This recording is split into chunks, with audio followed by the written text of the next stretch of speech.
Ashamaa nageenyi waaqayyoo bakka jirtanitti isiniif haa baay'atu.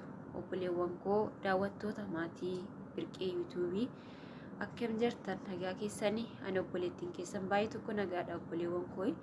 Nagaan koo bakka jirtanitti isiniif haa baay'atu isiniin jedha. Egaa itti aansuudhaan guyyaarraa deebi'ee dhufeen jira. Akkam jirtu isiniin jedha. Obboleewwan koo akkasuma na jajjabeessitanii ana wajjin hin taatan hundumtuyyuu galata guddaa qabdu na bira galatoomaan isiniin jedha. Kanatti aansuudhaan guyyaa har'aa keessummaan qaba. Keessummaa lama fidadhee dhufeen jira. Egaa keessummaa koollee naasi madhaa akkasuma immoo iyyuu isaaniifillee mana isaanii dhaquudhaan maatii ta'uudhaan jajjabeessan asumaan isiniif dhaamaa jechuudha obboleewwan koo. Warreen mana kootitti maatii taatanii jirtan akkasuma mana isaanii maatii dhaqtanii akka taataniif jechuudha. Egaa keessummaan koo guyyaa har'aa ni beektan jedhetanii yaada nu wallaaltan ni beektu. Gaaddisee tuubidha. Itti aansee immoo iyyuu Soofii Tamaamii yookiin immoo Soofiyaa Tuubii jechuudha. Egaa obboleewwan koo mana kootti argamanii gammachuun keenya jechuudhaan gammachuu isaanii na waliin qooddachaa jiru akkasuma immoo ibsachaa jiru jechuudha. Egaa obboleewwan koo Gaaddisee akkasuma Soofii mana kootti argamtanii gammachuun keenya jechuudhaan akkasumas gorsa addaa naaf kennuudhaan jechuudha na jajjabeessuudhaan mana kootti argamtanii kan gammachuu keessan qooddachaa jirtan anis immoo iyyuu guddaa jechuudha. Baay'een isin galateeffadha. Naaf galatoomaa isiniin jedha obboleewwan koo.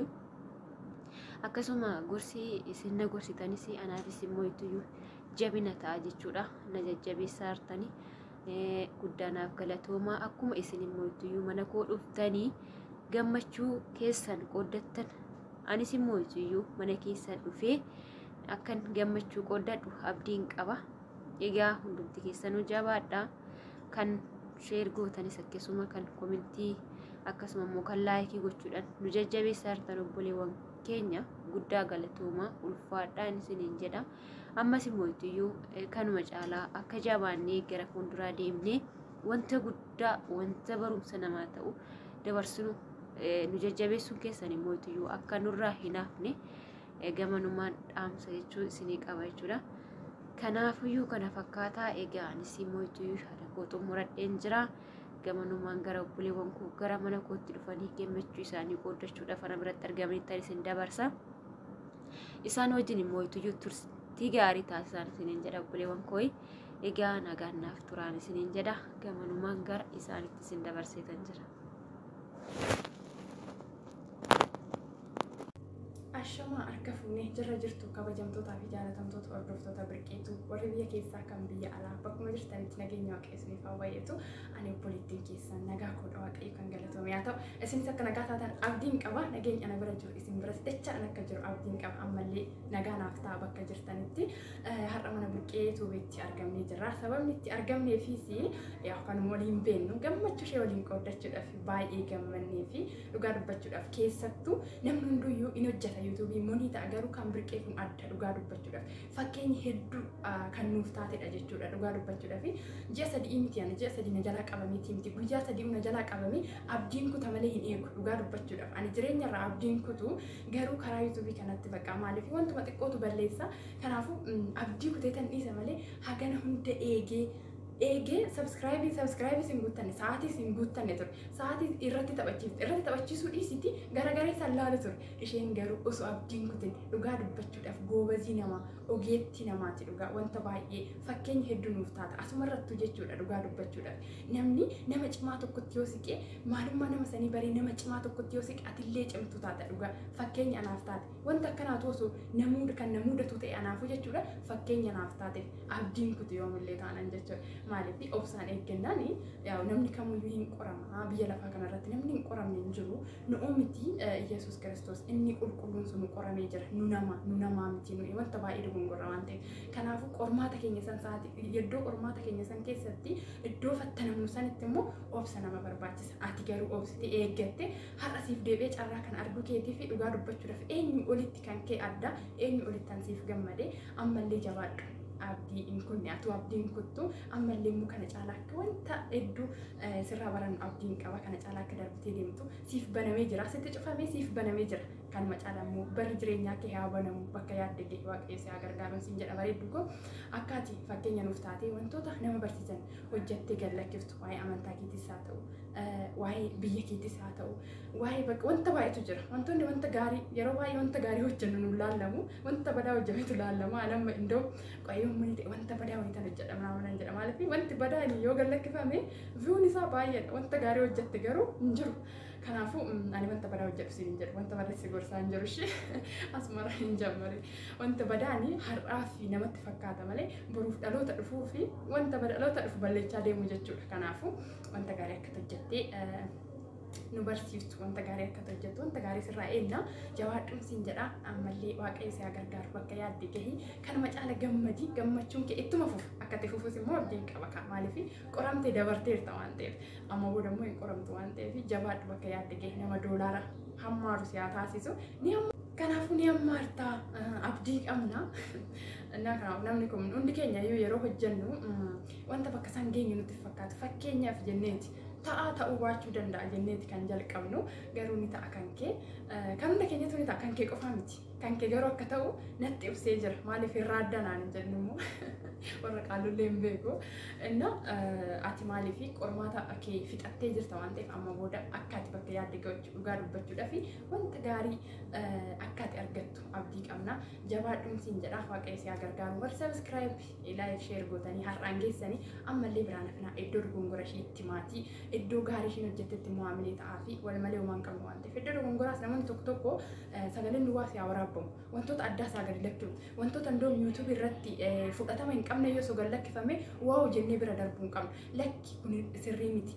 sagaleen hin jiru kun sirrii miti inni koomentii jalatti astaayitii barreessinii darbuu fi qabna maaliif akka barumsa irraa fudhatu kan ishiin beektu nu beekuu baachuu dandeenya kan nu beeknu immoo ishiin beekuu baachuu dandeessi kanaafuu iddoo gaarii bichaa iddoo gaariis ta'e badaas ta'e walumatti qabne gaariidha jechuurra immoo iddoo badaas akkasitti itti maa yoo deemnedha isheen jalqaba haarawa waan taateef wanta baay'ee yaa warri isheedhaa ol munii taataniitoo warri nu dura jirta wanta gaariis ta'e badaas ta'e nutti maatii akka nutti maa deemtan abdii isinirraa qabna kanaafuu jabaadhu siin jenna birqee koo subscribe warri maatiin taaniif immoo maatii ta'aa fi warri maatii taataniif viidiyoo ishii daawwachuudhaan laayik sheer gochuudhaan jajjabeessaan isiniin jedha ana warri na beektan na beektu warri na beekne immoo gaaddisee tuubeen jedhama asuma warri maatii naan taane maatii ishii taatanii akka maatii koo taatan of jaalattee akka naan jenne immoo maatii koo taatan isin affeeree jira nagaadhaan naaf tole birqee koo baay'een si jaaladha baay'een si kabaja eenyumaa olitti goobazii koo ogeettii koo jabduu koo jabaadhuun siin jedha turtii gaariin siif hawwaa nagaadhaan naaf turi carraa gaariin siif hawwa ji'a har'aatitti immoo nama doolaara hammaaree doolaara immoo baga gammaddisiin jedhee mana keetitti deebunaata. Assalamu alaikum warahmatullahi wabarakatuh. Kabajamtootaa fi jaalatamtoota hordoftoota birqeetuu jirtu baga jiraattan alhamdulillah. Hordoftoota amantaa biraatiin ashamaar kafuuni akkam nagaa qabdu jirtu baga jiraatanii haadha kan argamu mana birqeetuu bitti argama birqeetuu baga gammaddee dhugaa isaatii guutachuu keetiif baay'ee gammadeetiin jira ammallee rabbi isaa gammachiisu baga bu'aa kee argite ammallee kun mataadha waan baay'eetu sirraa eegama nama hunduma isaayyuu argu rabbi isaa taasisu akkasuma hordoftoonni birqeetuuf ani Soofii Tamaamin jedhama nalbaata warra na beektanii warra nan beekan immoo asuma Soofii Tamaam jettanii sarchi gootanii akka kana mana kiyyaa dhuftan abdii guddaa isinirraa qaba warri mootu hagayyaawwana birqeetuuf jajjabeessuudhaan laayik sheer gochuudhaan yeroo liivii galte jala gootanii koomentii kennuufiidhaan sa'aatii guuttanii fi yawwanaan geessan hedduu galatoomaa galanni keessan as keessaa baay'ee isin jaalladha baay'ee isin kabaja ammallee walaa guddif ammallee hir'ina wayii qabna nuti warri Oromoo taana jechuudha hir'ina keenya kana ilaallee eessarratti hir'ina qabna jennee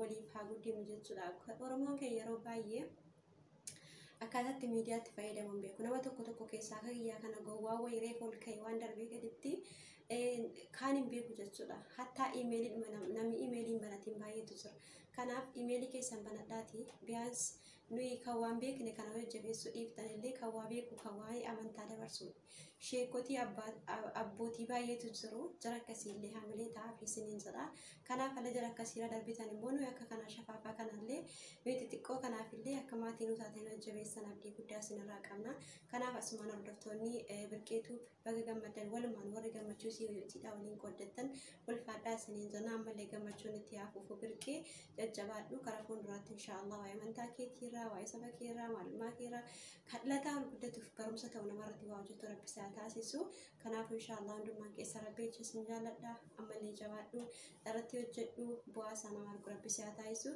minaalbaata namni tokko yeroo sa'aatii guutame waan birrii argatame waa isinitti fakkaachuu ni mala birriin ganaadha inshaallah kabirri argannutti illee isinis jajjabaadhaati laayik sheer gochuudhaan yookiin immoo viidiyoon gadhumaatti daawwachuudhaan nu jajjabeessinu viidiyoo saba Oromoo yoo argine bira hin darbinu sheeraa goonuu inshaallah daqiiqaa 5 jaalaallee fi laayikii goonuu fi isiniin jedha inshaallah taala kanaaf jajjabaadhaa walaa jajjabeessinu hir'ina baay'ee qabna hir'ina keenya kana haa guuttannu eessatti hafe jennee waliif haa ilaallu isiniin jechuun barbaada inshaallah waan nakabajja sitonna fiddeef hedduunaaf galatama birqee baay'ee si jaalladha jajjabaadhu karaa fuulduraatti hordoftoonni birqeetuuf walumaan baga gammannee ingidihi wal barree jirra jajjabeessaa ammallee viidiyoo seen gadhumaatti daawwadhaa fi turtii gaarii isiniif haa ta'u asumaan xumuradheera.